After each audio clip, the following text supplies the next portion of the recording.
You've said recently that it's somewhat inevitable that one day you'll join a front office for an NBA team. And I always am so depressed by the numbers of African Americans working behind the scenes in the NBA. And I want to know, obviously, you'd be a great addition to any team. I want to know what other black basketball minds that are out there that you think have not gotten the chance they so deserve. Someone with a basketball mind, someone that would just be such an addition to a team to wear a suit and help out that just hasn't gotten that chance. Well, here's the scenario that I look at it instead of looking at a particular individual or individuals.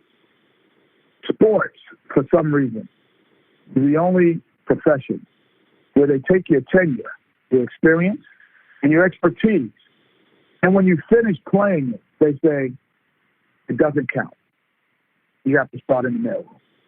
If I worked for Amazon 20 years and I took that Amazon team from a team that was starting and not doing well to all of a sudden we're a championship team for multiple years. Then I leave Amazon. I'm the most sought after consultant in the field. But when you leave the sport, they go, well, no, you got to cut film. Starting to film them. Like what?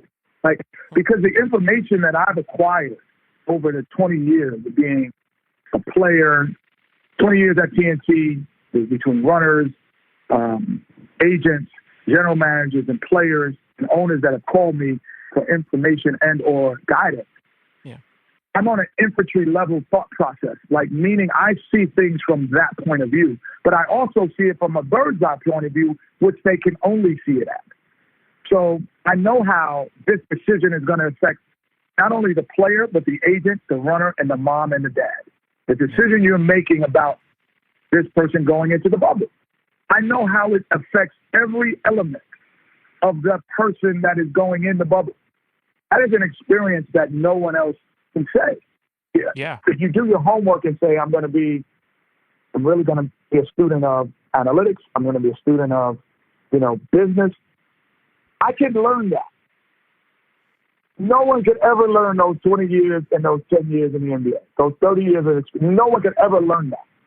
And so that is where, to me, it seems it's inevitable. And there's a long list of people that have it. I just feel I'm, not shooting my horn, but I'm just at the top of that list when it comes to the experience from television. I could tell you what your team is thinking and what they say, how it affects the biggest companies in the media, like Turner and ESPN, how it affects them, what you're about to say.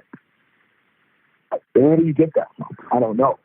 I'm all for it. I question, and then we're going to get into the Jet Academy, which I love. But do you ever think about politics? Ever cross your mind?